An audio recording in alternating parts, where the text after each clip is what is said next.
This is AEW Unrestricted, the official podcast of All Elite Wrestling. I'm Will Washington. She is Aubrey Edwards. How are you, Aubrey? Hello. I'm very tired, but I'm so excited. It's one of those like, oh my God, I'm so exhausted. But it's a pay-per-view week. Wake the hell up. It is a pay-per-view week. We're talking about AEW Dynasty, which is live on pay-per-view this Sunday, April 21st from St. Louis, Missouri. It's a place that's been owed a pay-per-view for a very long time, and we're talking about all things AEW Dynasty on this show, including the card. We've got some exciting matches, including the TBS Championship match, which will see the TBS champion, Julia Hart, defending the title against our first guest here on the show, the one and only Willow Nightingale. Willow, thanks for being here on AEW Unrestricted. Yay! Thanks for having me. Oh my God, I'm so stoked you're here. I'm just, it's like anytime Willow enters the room, it's like everything becomes brighter and happier. You could be having the worst day. On top of that, she could be having the worst day. And it's still like, it's okay, guys. It's going to be great.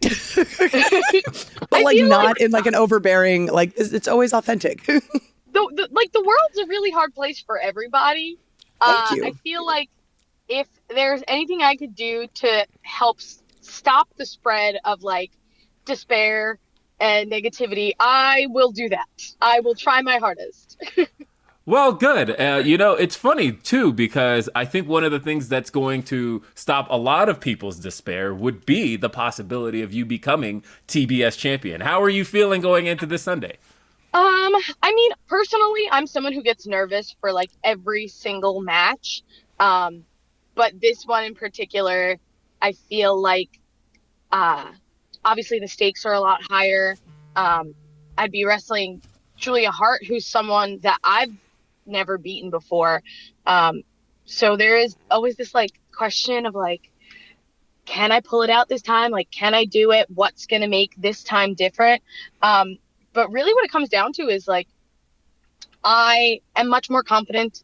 I have much more faith in myself and my abilities. And when it comes down to it, I have to go out there and trust everything I've done and just let it all happen as it's supposed to, you know? Well, one of the things that's changed since the last time you've wrestled Julia Hart is that all of a sudden you've got yourself a little bit of a clique behind you. You've got Kris Statlander, you've got Stokely Hathaway, and it really feels like a lot of things are gelling in a way that they hadn't previously for you before. As a matter of fact, if I'm thinking about it, you haven't been pinned since the last time you faced Julia Hart. You have been on quite a roll this year. Damn. Well, with the facts. Well, I definitely think that, like, hearing those words spoken out loud to me is, again, like a big confidence boost that I need going into this. But also, you're right, bringing up, like, Stokely and Kris. Because not only are there people who have really supported me in the past couple months, but, like, Kris is somebody that I've been friends with for years at this point, who's seen, like, my growth throughout wrestling, and I've seen her growth throughout wrestling. So to now to be on this like same stage together and be able to see like where she's gone, how I've gotten here, and how we're all just like rooting for each other now. So I'm glad she's there. And Stokely, of course, somebody I wasn't super originally like super hot on. Didn't originally love him being a part Speak of for the all group. of us. You know, but he really has done what he can to, like, advocate for us. You know what I mean? Like, we've been really active on television. We've been, you know, highlighted as a great dynamic group. So I can't take that away from him. And, like, obviously we've had some miscommunications in the past, but I know that, like, at his core, my best interest is at his heart. And so I'm happy to have them at my side on Sunday. Yeah. I'm happy to see you in this match because I feel like ever since you first showed up at AEW as an extra talent and then eventually getting signed and having these matches like the street fight with Ruby and Ty and Anna Jay and like all of this growth that we've seen from you on TV has been absolutely incredible. And seeing you and Stat kind of come from the same area of the indies and seeing you grow together has been really great. Kind of on the topic of Statlander and Stokely, like, what have you learned from being a part of, I don't know, their clique? I liked the word that Will used, from their clique, is going to help you in this match against Julia? That's a great question. Because I think at the end of the day, like, my morals and my values and who I am as a person is unchanged. Like, we had a few instances where, like, Stokely inadvertently kind of was involved in a match that I see that guy trying to get into the ring. I see him. I didn't want him to do that. So I think, like, I have, changed them as much as they've helped change me. Kind of like instill a little bit of, like, okay, guys, we have a certain way that we go about wrestling our matches. Like, we're not trying to cheat or be dishonest. So I've affected them in that way. But again, it really comes back to the confidence with how they've helped me, because every time that I've been like, oh, I don't know that I could do this, or like, I don't know, and any kind of like doubtfulness, like, Stokely has been like, do you know who you are? You're the first ever New Japan Strong Women's Champion. You are last year's Owen Hart Cup winner. Like, he's constantly reminding me, like, do you know? Do you know? And Statlander has obviously been there as a cheerleader as well. And it's always good when you're, like, doing a tag match. Like, obviously this weekend's not going to be a tag match, but to physically be in the ring and look over and see somebody that you can trust and depend on, like, that's a really great feeling. That is, like, amazing. So those two have really affected me, like, in that aspect. Well, I wanted to ask you two more kind of very important questions, because talking about tagging with Kris Statlander, the last time you were in the ring with Julia Hart was a street fight in which you and Kris weren't exactly all that successful in. As a matter of fact, we saw Julia and Sky take the victory there. Again, it has really felt like, and I hate to say this as your friend, but it has really sounded like Julia Hart has very much had your number pretty much since the first time you guys faced off. Now, talking about that street fight, do you feel like there's anything you picked up in that particular moment that you'll be able to bring to the match this Sunday? I think I have a mean streak that people maybe don't necessarily pick up on that right off of face value. But I think with as much of me believing that, like, trying to make somebody's day better, like, we talk about me walking a room being like a ray of sunshine or whatever, like, that is very much like, okay, I will do all I can to, like, leave people in a better mood than I found them or whatever. I also truly believe that, like, at the core of human nature is aggression and violence. And that's just as much part of me as the other bit. And I think those two hand in hand together is really what makes Willow Nightingale who she is. And after being through 3 street fights, and I think this most recent one with Statlander, Julia, Sky, and myself, the most recent one really being perhaps the most violent out of all of them. Like, I've learned a lot about myself in loss as much as, I have in winning. So, Julia, this is only your first street fight. I know what I'm capable of. And as much as this, like, allure and mystique and, like, presence as Julia has, like, I've learned so much about myself in ring in terms of, like, confidence we've touched on, violence and aggression we've touched on. And I think, like, the missing piece that I really need is, I know I can be a champion. I know I'm somebody who could lead the pack and be at the top of our roster. I know that. I know that for a fact. And so all of these things going into Dynasty make me a very, very formidable opponent. And I know that, but does Julia know that is the question. Well, that brings me to the final question. We recently learned that at Double or Nothing, somebody challenging for the TBS Championship is the CEO, Mercedes Moné, somebody you are also very familiar with. Although Not entirely. You guys have only had the one match with each other, but it seems to be enough to really be dominating the conversation pretty much since Mercedes has come into AEW. She staked her claim back in Worcester, where she she announced that she would be challenging at Double or Nothing, challenging the TBS champion. So it's like, even with this match coming up on Sunday, we already know that the work doesn't end for either you or Julia, because we know that challenge is on the way. Again, talk to me a little bit about that looming challenge of Mercedes Moné. I mean, when you think about both of these competitors, like, personally, to me, I feel very wrapped up in both of them. Julia is someone I've been tied up with probably since like September 6 months of last year. Yeah. You know, she misted me, and that also is something that I think really changed me.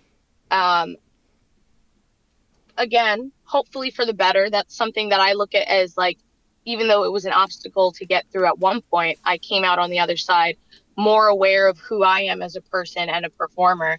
And so that's, like, been kind of eating at me in terms of, like, the Julia sense.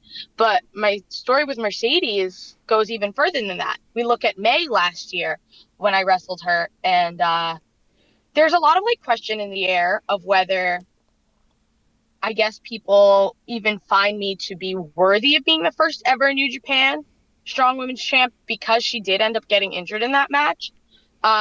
So I think there would be a really, if we were to face each other at Double or Nothing, there would be a really, like, gratifying moment of being like, okay, whatever you have to say, whatever doubts you might have about my abilities, like, this will be the chance that we could really put it to the test. And we'll really see. So there is that piece of me that's like, of course I want to be champion, but also I want to be put in that position to put myself against her, because I do think she is, like, one of the best, if not the best, that we have in wrestling. But also, what better way to tell all the other girls in the locker room, like, hey, I'm the one not to mess with, I'm her, than to be Mercedes' first opponent. You know what I mean? So none of this is things that I'm taking lightly. And I just hope I can, back up everything that I'm saying. I hope that everything that has brought me to this moment will all be worth it, and only time can tell. Hell yes. Oh my God. I love that we got a chance to talk with you, because, like, I was already excited to go into the pay-per-view, and then now there's this, like, air of positivity and hell yeah, but also violence. It's important to note, also violence. That we're going in on Sunday. I did become a wrestler at the end of the day. So. That's true. It's like, you're kind and you're nice and you smile, but you do punch people. So, and that pounce is nothing to mess with. I've seen it up close. I was going to say, wild. You've probably seen it closer than most people. Yes. Yes, I've almost gotten in the way a couple times. It's terrifying. I've seen my life flash before my eyes. It's great. And as we found out on Wednesday this week, you can get rated R. Yes. True. Very true. Thank you again, Willow, for coming. You can watch this girl take on Julia Hart for the TBS Championship this weekend. AEW Dynasty in St. Louis, traditional pay-per-view, payperview.com, YouTube. It's going to be one hell of a fight. I'm so excited. Thank you so much for being here today, Willow. Thanks for having me, guys. But, here on Dynasty, one of the first matches that was made for the card, and honestly, it's one of the most anticipated matches possibly of the entire year, is going to be the aerial assassin, Will Ospreay, going one-on-one with the American Dragon, Bryan Danielson. We talk about the word dream match a lot. We say that all the time, but I feel like this is a genuine, full-on dream match. Bryan Danielson and Will Ospreay, two guys who are highly considered to be two of the best in the world, two of the best at their craft, two of the best at what they do. And there are multiple instances where I think even before Will Ospreay was signed that we wanted to see this match. There was multiple times where it was like, okay, going into All In. I remember there was a lot of us discussing, hey, could we possibly see Bryan Danielson versus Will Ospreay? And then Bryan Danielson, of course, got injured before All In. Wasn't exactly doable. But there were so many different ideas being tossed around. And just thinking about how now, finally, we are at the point where we get to see this match. Bryan Danielson, Will Ospreay, one-on-one. Aubrey, how are you feeling? I remember when this match was announced and I just saw the graphic and immediately went, this alone is worth the pay-per-view. And obviously this whole card is stacked. We've already talked about, Willow and Julia. We've got more guests coming up and we won't even have the time to talk about everything on this podcast. But this match is honestly the one that is I think I want to say it's the one that everyone's going to remember, but like, that's not true. Dynasty is such a great card. This is the one that I know I will remember. Like, you and I have talked at length about how Bryan Danielson is our favorite wrestler. And knowing that he's on sort of his last full-time year in wrestling and seeing all of the people he's been facing, like, I was surprised to hear that he was facing Ospreay, but honestly, I wasn't, because like, this was inevitable. Of course, Tony Khan is going to give us this amazing gift, like just Christmas in the middle of April, if you will. But this is going to be so great. We've seen, even before he was a part of AEW full-time, we've seen Will Ospreay give us incredible matches. He's beaten Kenny Omega. He's beaten Chris Jericho. He is 100% capable of beating Bryan Danielson. Will he beat Bryan Danielson, though? That's the question, because this match could go either way. Both of these guys are in contention for one of the greatest of all time. I have no idea what's going to happen, but I know I'm going to witness greatness.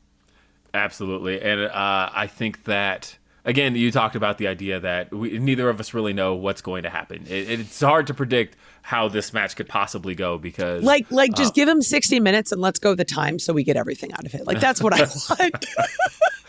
Both these guys are on such a trajectory right now, with Bryan Danielson, with this being his final year.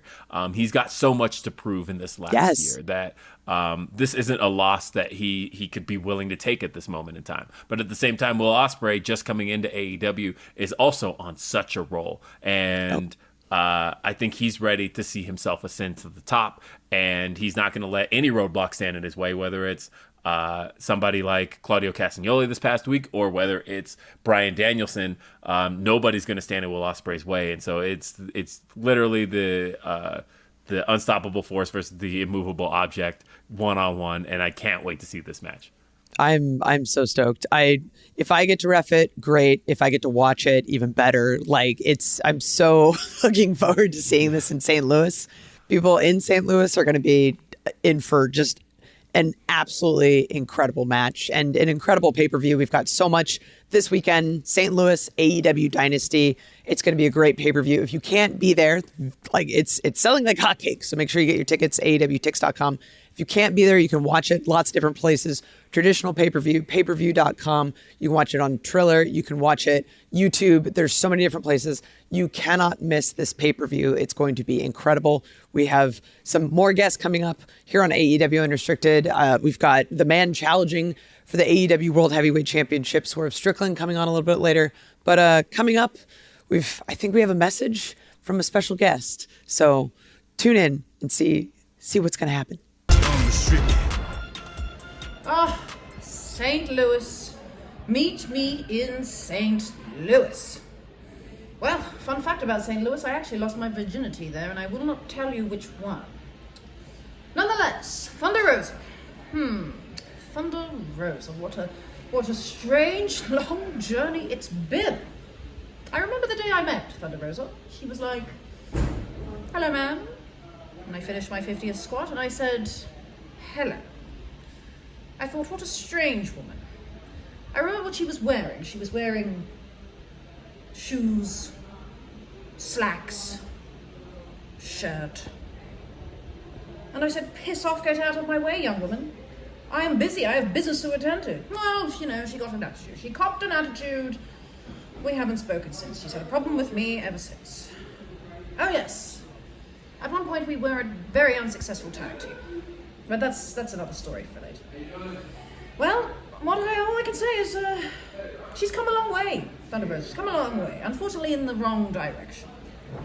But nonetheless, I'm thrilled to go to Dynasty and tussle with her once again, yes. Although this time, she may not be so lucky.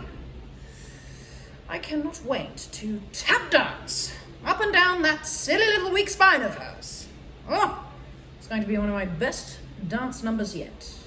I could go on all night about it. I could go on all night about what I'm going to do to her. That face paint, first thing off the list. I was doing her a favor when I wiped it off the first time. God, what a strange, sick, stupid woman. Yes, she really is bothersome. She really does. She really chaps my ass, I must say. I would rather shit in my hands and clap than ever exchange pleasantries ever again. Anyway, ta-ta, darlings. I will see you at Dynasty. Meet me in St. Louis. Toni Storm, everybody. And of course, she is the AEW Women's World Champion, and she'll be defending the title against Thunder Rosa. We've also got a major trios match coming up. We've got Adam Copeland teaming with Eddie Kingston and the ROH World Champion. Yes, Mark Briscoe, to take on the three members of the House of Black. The House of Black have, of course, been targeting Adam Copeland. The House of Black currently possesses the TBS Championship, as we talked about earlier with Julia Hart, and I think the TNT Championship appears to be something that they want to add to the fold and hold all of our TV network championships. That'd be very interesting to see. Just be the House of the networks. Yeah, it's just the House of the networks. But before they can get their hands on the TNT champion, they've got this trios match here, which could have huge implications here. It's a very interesting team. Adam Copeland and Eddie Kingston and Mark Briscoe. A team that, again, if you had said to me like 3 years ago, if you had just named these guys, I'd be like, yeah, they're in 3 different promotions. What are you talking about? You're crazy. Why would they ever be together? That doesn't make any sense at all. Yeah, that doesn't make any sense. But all of a sudden now they're here. They're together. We talked a little bit last week on Dynamite about the fact that Eddie Kingston and Mark Briscoe just faced each other at Supercard of Honor for the Ring of Honor World Championship. We saw the two of them sharing a beer afterward, and it's clear that, it seems, at least on the surface, water under the bridge, but you have to wonder how these guys can coexist, knowing that, Eddie Kingston was draped in gold just a month ago, and all of a sudden now he's not. And one of his pieces of gold is sitting with his partner. And is that going to play a factor into being able to team up against the House of Black? I hope it's not, because honestly, if I look at these three guys, their styles are so drastically different. Like Eddie Kingston, Mark Briscoe, Adam Copeland. When you see each of them individually in singles matches, you kind of know what you're getting. But to combine all three of them, I'm just thinking in my head, what does their joint offense look like? What's a double team move look like? I'm so excited about the possibilities. So I hope that there's no animosity between Eddie Kingston and Mark Briscoe, just for my own personal sake. And also, how can anyone be mad at Mark Briscoe? He's the happiest guy in the world next to Willow Nightingale.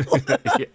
Which was great to see the 4 of them on screen last week, by the way. Oh my God, it's so wonderful! All of them together. It was we were blessed. It was great. Yeah. But the rated R chicken heads, I think, greatest trios name in the history of wrestling. I will say, by the way, again, a peel back the curtain kind of moment, because as guy who worked on that segment, I do have to say that the one thing that pops me the most is that when Stokely dropped that line about Adam Copeland versus Willow Nightingale, nobody knew he was gonna. I knew he was gonna do that. Nobody else knew he was gonna do that. The reactions were priceless. Yeah, and I was watching Renee's face, and when I watched Renee's start to chuckle at that, it got me, because I was genuinely worried. I was like, everybody's gonna bust out laughing. This segment's gonna be ruined. But then I think everyone's thinking about the possibility of actually that'd be pretty dope. Yeah, so it was great. But either way, so again, that is a team that I am excited to see together, and that's a team that I think is if anybody can stand up against the House of Black, Eddie Kingston has had a lot of experience with the House of Black before. This is not his first go around with the House of Black. Him and Ortiz were up against the House of Black just a couple years ago. We also have Mark Briscoe has been tearing it up with the House of Black for quite some time. Julia Hart famously spiked him just a few months ago. But honestly, it's Adam Copeland who is the biggest stranger to the group, but also they've been targeting him so much that I feel like he's in a position to be prepared for the group. And so thinking about all of these combinations, I feel like this match really could go genuinely either direction. It really could. I'm so excited to see it. It's so great. Like I'm a broken record on these pay-per-view previews where I'm just like, I'm so excited to see this match. But this card is stacked top to bottom. It's going to be fantastic. Tune in, payperview.com, YouTube, traditional pay-per-view, Triller. We're still talking matches. And I mean, talking about matches we want to see. Let's talk about Okada and Pac. Like, well, we were just talking about Bryan Danielson and Will Ospreay as a potential dream match, a match that, again, on paper, you never thought you were going to see. But talking about Kazuchika Okada and Pac, one-on-one for the Continental Championship.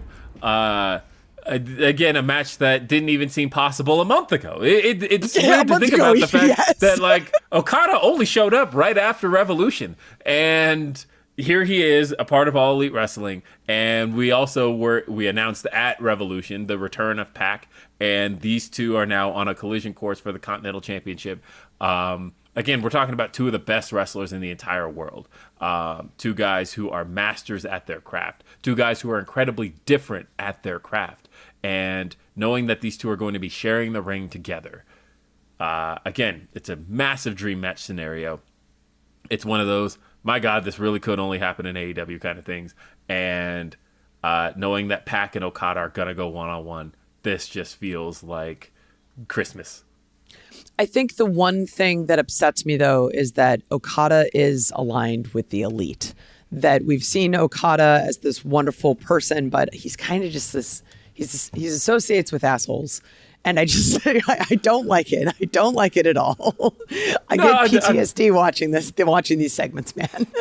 I don't know. Honestly, I am a big fan of the new elite. I think that they are doing some incredible work. Some of the best heel work in all of wrestling, to be perfectly honest. If you ever worked a 9 to 5, it's just like, oh my God, I've worked for this guy before. I am genuinely a fan of the new elite. And I think Okada and Matthew and Nicholas Jackson have been an excellent fit together. And they've proven it by already securing the Continental Championship. But again, Pac, no stranger to gold here in AEW. Nope. Pac was, of course, the first ever international champion, at the time known as the All Atlantic Championship. And Pac was also former Trios champion. Mm-hmm. And he's one of those guys who, like, when the Trios titles were first made, like, everybody thought, oh, Death Triangle, duh. Mm-hmm. Like, it was like, that's who those belts are made for. Yeah. And so thinking about now, it would be perfectly appropriate for him to walk away with the Continental Championship. But at the same time, I don't think Okada came here to let his reign get cut short. No, it's a match that could go, honestly, either way. But we're going to be presented with greatness when we watch it. Pac is just, like, undeniable in what he's capable of doing. And it's one of those things where he's been out long enough that when he comes back, it's like we get to be reminded about how amazing he is. And just, like, the incredible things that, like, he's a specimen, and the things that he can do with his body are just insane. But you have a guy that throws the craziest lariat in all of wrestling. So, like, this is just going to be so great. I'm so excited. On the other side of things, talking about the International Championship, that aforementioned belt that Pac first held, we've got the International Championship on the line. Roderick Strong, our current International Champion, in a match that, again, felt like one of those ones that, for different reasons, never felt like it could happen. Really, Right. just because Kyle O'Reilly has been on the shelf for nearly 2 years. And here he is back in AEW. When he first showed up back at Revolution, it felt like kind of a given. Oh, duh, he'll be back with the Undisputed Elite. Those are his boys. Not the Undisputed Elite, excuse me, the Undisputed Kingdom. Because he was last seen as a member of the Undisputed Elite. Yes. But those are his boys. We know where his allegiances lie. But it wasn't that simple. And then we saw this past week on Battle of the Belts that the line in the sand has been drawn. And he is now really for the first time opposing these guys. And here we have Roderick Strong versus Kyle O'Reilly for the International Championship. A lot at stake here. Not just the title, but we've seen a friendship torn apart. We've seen guys who have been aligned with each other for many, many, many years through different promotions. I'm rooting for Kyle here. I want to see Kyle. I've wanted to see him back for so long, and knowing that he's back in the ring now, knowing everything he's fought, knowing everything he's fought through, and knowing that he gets to relive his dream one more time. I think the best way to cap that off would be to see him become the AEW International Champion. I loved seeing him come back at Revolution, seeing Kyle come back, and seeing him in the ring as he's about to come in behind Undisputed Kingdom, and you don't know what he's going to do. But the response from the crowd was so overwhelming that Kyle couldn't help but smile. And I think all of us kind of appreciate what we're seeing.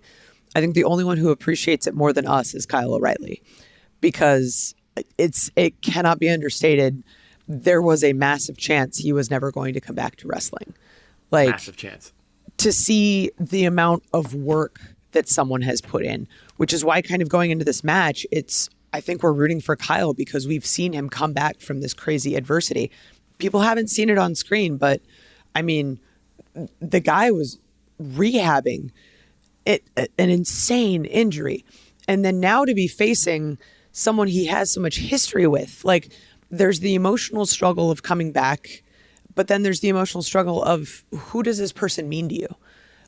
The amount of time that you've spent on television together, regardless of the promotion, the amount of time, these are guys that probably share pictures of their kids together at one point or another.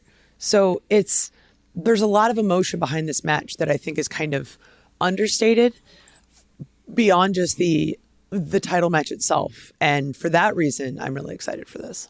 Very excited for this. I am very excited for AEW Dynasty. It is in St. Louis, Missouri. You can still get your tickets. AEWTIX.com. As I mentioned earlier in the show, we owed you guys a pay-per-view. And you're getting it, and you're getting it in the best way possible, AEW Dynasty. And it's available on traditional pay-per-view, payperview.com, youtube.com, Triller.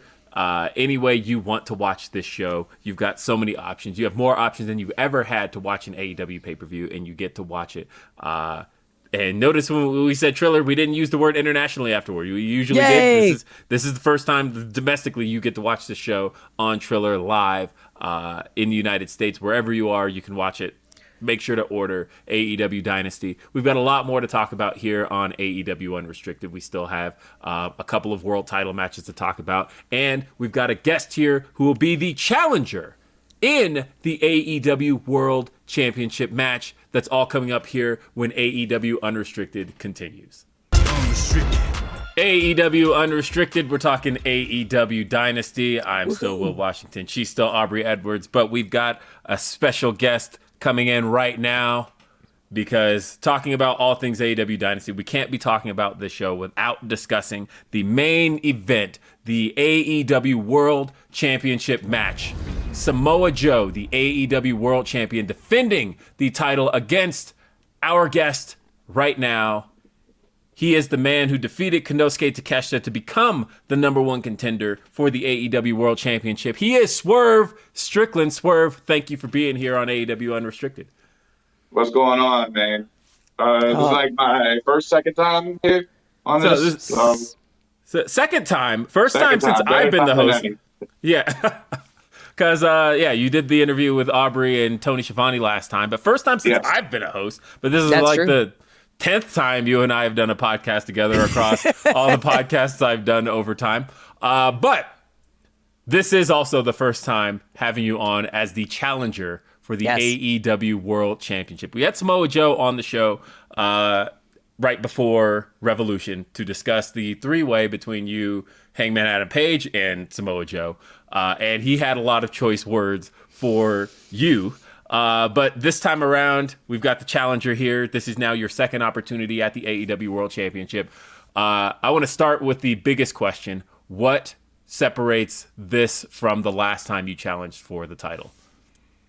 It's one-on-one.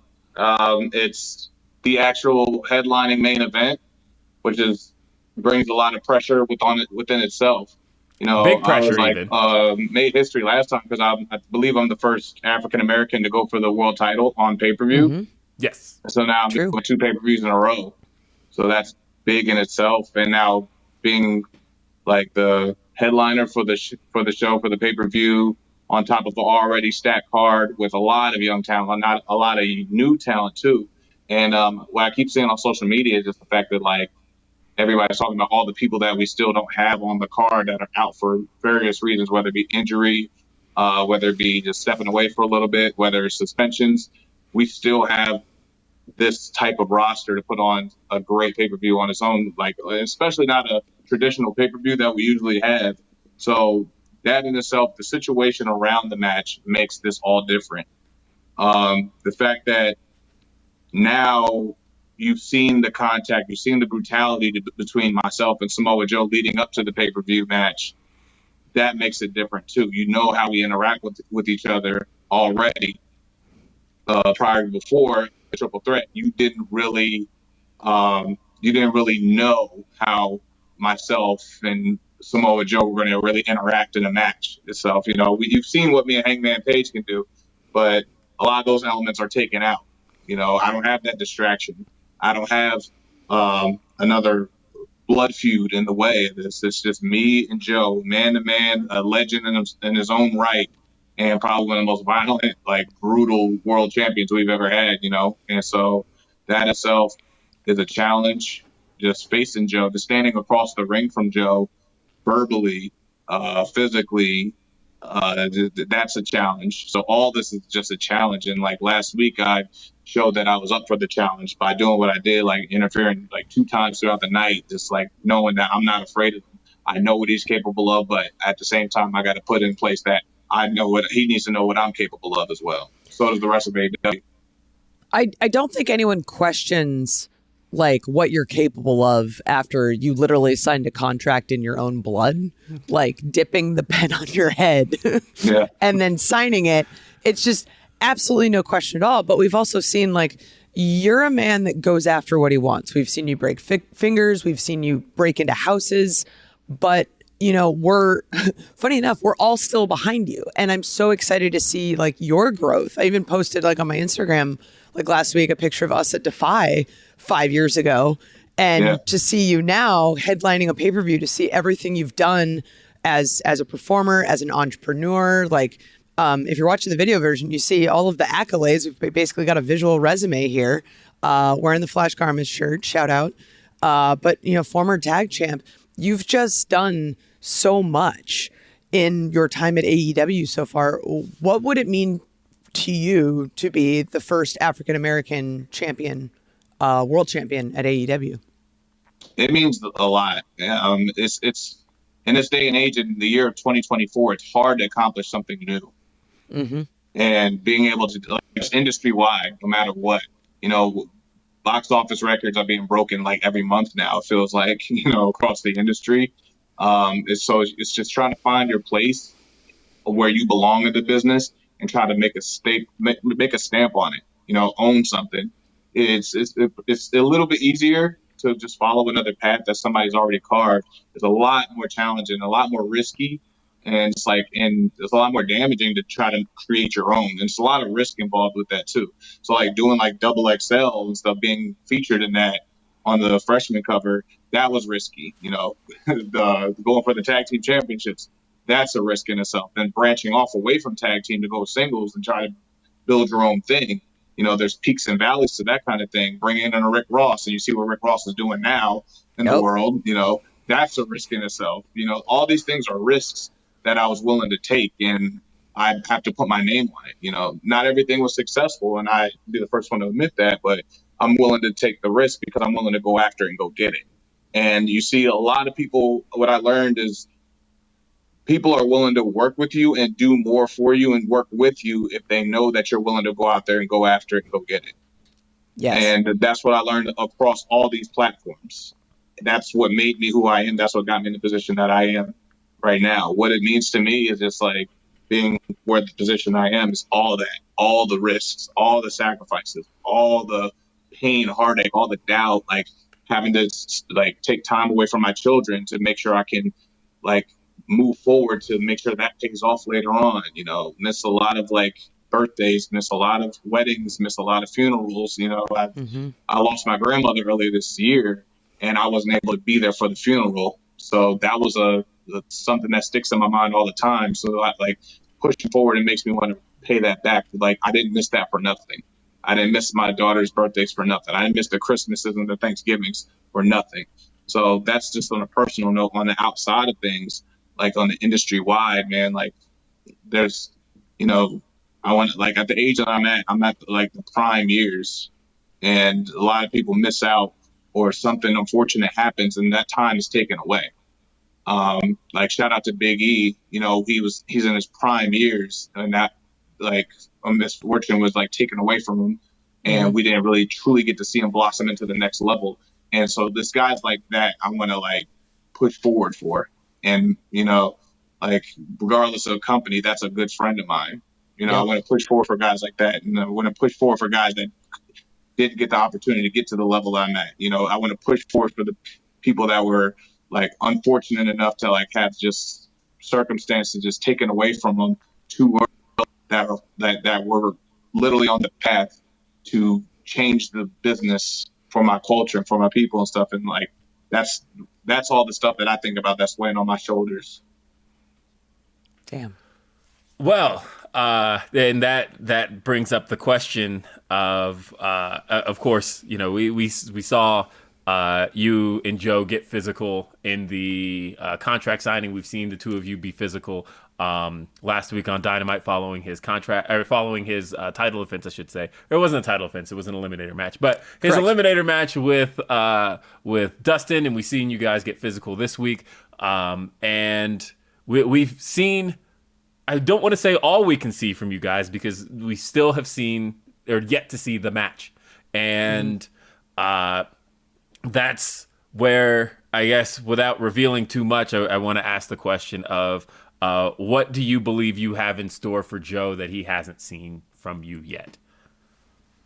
For me, like there's a lot. There's a lot. I have a lot in the tank. There's never been anybody like me in this industry for a long time. And I will say that like proudly and truthfully. And I've been designed that way. And therefore I'm not anything like anything Joe's ever seen either. And I'm one of the most unpredictable people. You don't know what I'm capable of. You don't know what I'm willing to take. There's a lot of like tape study that I have on Joe for 2 decades worth of it. Yep. I wonder how much he has on me. That's the advantages you have of being like unorthodox. That's the advantage you have of being unpredictable, and you kind of don't know which way I'm coming from and stuff. And as you can see from what we had this week, Joe still can't scout me the way he thinks he can. Those are my advantages. My military background has always been an advantage of mine. Like never give up, never quit is my warrior ethos. And so like Joe's really seeing those layers peel back a little more with the contract signing. He beat me with a chain and bloodied me, and I still got up and I still signed a contract because if I have to crawl through 100 yards of barbed wire to get to the world championship, that's what I have to do. A lot of people would just, I'll wait for the next contender. to come through, get their opportunities to go. I'll come around the other way, or I'll win a tournament to try to like find a way to weasel in. I'm like, nope, this is the path. This is the brutality. This is what I have to go through. All right, let's dig deep and pull it through. There's a lot of people that just like, kind of run from that grind. I don't. I never have, and I never will. So I'm here for it, And Joe is really realizing that week by week by week that I'm not just going to lay down for him, and he's realizing week by week that I hit harder every time I come back. Mm-hmm. Seen it up close more often than not. So curious, win or lose this weekend, what do you want people to take away when they are done watching Dynasty? Since you're main eventing, you're going to be the last thing they see on the TV. Win or lose, what's the thing you want people to remember about this pay-per-view? I really can't think of the option of losing, because sure, this is like one of those opportunities you may not ever get back.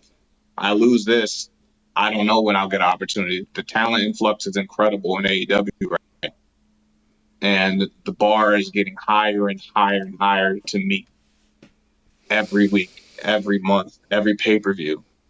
The industry is changing, and I will say, like, AEW 5 years ago and like a couple years after changed the industry so much that now the industry is starting to change, and now we have to adapt to the change that we're doing. I feel like I'm the adaptation to the change for All Elite Wrestling and pro wrestling in general. I really believe that. And I can't rest on anything. I can't look at the negative option. I can't look at the option of losing. There's a lot of things I have around the corner that I'm prepping, when you see me kind of a little quiet on social media, don't worry. It's not the fact that I have nothing. You've always got something good. You've always got something good on the back I'm burner. loading up, and you'll see it when it's time to see it. I don't want to add to more bandwidth that's being taken up on the internet if I don't have to. You'll see when it's ready to be seen, and that's kind of how I always operate. I'm real covert with a lot of that stuff. So just imagine me with a world championship now. Imagine me like as one of the industry leaders in the, pro wrestling. Just imagine what the capabilities of that is, and like Tony Khan's already like had me meet Roger Goodell on the field on Monday Night Football, so that shows you the belief that even that man has in me. My locker room mates and stuff are truly believers. They believe in me in every which way. We got guys like Chris Jericho, like truly believe in me, trusting in me. A guy that's like Adam Copeland, that's mentoring me for the last 2 to 3 years since I met him, truly believing in me. I have no option in failing. I can't fail with guys like that. Now I have to finish the job and do the work at Dynasty. Woo. Damn. Well, Swerve Strickland, as we stated, is going to be challenging Samoa Joe, the AEW World Champion, the main event, AEW Dynasty. It is this Sunday. It's live, St. Louis. It's going to be available on payperview.com, YouTube, Triller, traditional pay-per-view. Any way that you can watch AEW Dynasty, you need to peep AEW Dynasty. There's the man right there, Swerve Strickland, Double XL. Yeah. Make sure to catch this match. Make sure to catch this pay-per-view. Swerve Strickland, thank you for being here on AEW Unrestricted. Thanks, brother. Good luck this weekend. Thank you, guys. But going from one world championship match to another, we have got, for only the second time, really, this is the first time since its inception, we have vacant World Tag Team Championships. And it could only be right that in a tournament to determine who would be the first ever 3-time AEW Tag Team Champions. It is the only 2-time Tag Team Champions, the Young Bucks, Matthew and Nicholas Jackson, the EVPs, taking on FTR. Oh, this is the beauty of tag team wrestling, right? We get to see guys that have literally changed tag team wrestling, that you cannot say tag team wrestling without having both of those teams that you said in reference, the Young Bucks and FTR, seeing everything they've done across multiple companies, across independents, across television. Both of these teams are absolutely incredible. And to see the resumes they're coming in with, both being 2-time champs, and knowing that they could both be the first ever 3-time champs, like it's a match made in heaven.